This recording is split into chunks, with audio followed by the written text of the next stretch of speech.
Some law enforcement officers have concerns. Now take a look behind me. As you can see, this is a road to nowhere.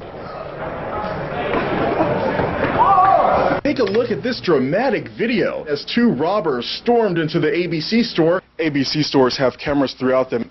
They can save lives and help track down suspects. That's where police say a man bit a dog. It happened Friday morning when police went looking for the suspect. No word yet on what the man will be charged with. He's lucky that dog didn't do a little bit more. What kind of music is it and what makes your group special? And the house has been continuously updated. Then the bear resurfaces and it makes its way across this parking lot and goes into the dumpsters looking for food. You can see it's still slippery out here. Well, this all started this afternoon with some type of an argument at a trailer park on Niblett Drive. And what happened next is nothing short of horrific. If pictures are worth 1,000 words, you'd need 1,000,000 to describe this fatal crash scene. Skid marks, twisted metal, and a damaged tree tell the story. This is the man law enforcement officers say started it all, 21-year-old Lamont Anthony Woods. Officers say he was at this mobile home park on Niblett Drive when words were exchanged. What we think took place at this time was there was a vehicle there and 3 individuals in a car, possibly 2 standing outside. Some type of altercation began to take place. And that's when Woods allegedly got violent. He produced a weapon and began firing the weapon at the man in the rear seat of the car. The car left this scene and began what we think at this time towards a hospital. But they never made it. 2 women, a man, and a baby were killed. Their bodies were strewn across the front yard of the Davis home on Figsboro Road. Nancy Davis was in the process of bringing her groceries inside when the crash happened. Flying car parts smashed through her front window. Well, it made me very nervous and made me feel like miracles do happen. I feel like that was a miracle today, that I was in the right place in the right time. What an unbelievable story. Bryce, I understand they're still looking for Woods. What can you tell us about that? Well, Holly, police are looking for a 4-door Toyota. It's either white or perhaps a light green color, maybe pastel color. Meanwhile, if you've seen Lamont Woods, please call your local police or sheriff's department. Live in Henry County, Bryce Williams, WDBJ 7. Well, taiko is a Japanese word that means drum. And a group called the Taiko Project from Los Angeles created a feast for the eyes and the ears in front of the downtown library today. Put the dancing and the music drumming together. How they do all the spins. It's really cool. Taiko is the name of a genre of music and a drum. Taiko goes back thousands of years, but in recent decades, hip-hop, rock, and jazz have all been infused.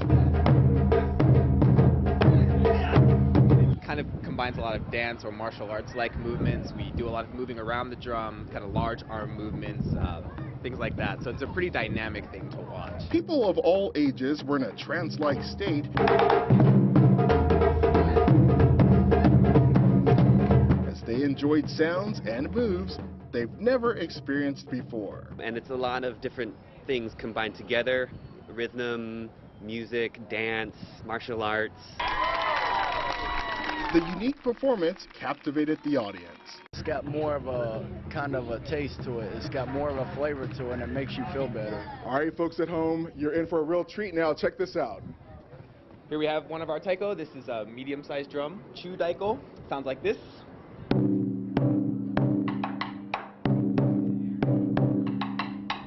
Wow, that was great. You know what? I'm going to have to try this also. Check this out. Shot.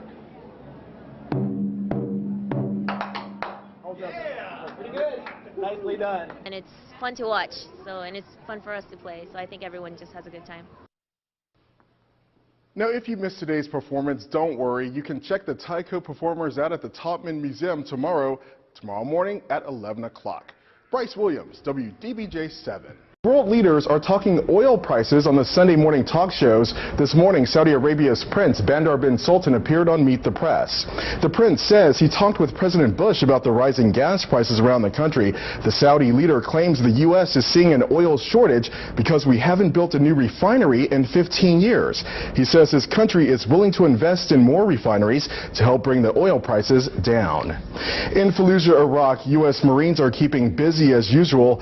This weekend, they allowed scores of residents back into their homes. Many of them fled their homes during recent fighting. Iraqis gather at the main entrance to the city as U.S. soldiers checked people and searched their bags before allowing them to cross back into the city. A North Carolina soldier has been killed in Iraq, according to the Defense Department. Sergeant Elmer Krause of Greensboro died in an ambush near Baghdad earlier this month. His body was found this week. His girlfriend got the life-changing phone call early Saturday morning. Sharon Badgett says she was stunned by the news. Throughout the time he'd been missing, she still kept hope he'd be found alive. Now she's remembering the good times they shared. Sports is next on the night side. It was a thrilling finish for the ECU baseball team. Dana Borhard has the highlights next. That's the treat to satisfy your urge. It's the world's largest sandwich, and Mexico claims the victory. You could call it a monstrous meal. After all, it weighs 3,200 kilograms. The sandwich has a lot of ham, cheese, and mayonnaise. And get this, the bread was 3.5 meters wide. A special oven was built to make the sandwich. And guys, the last record was set in England. How about that?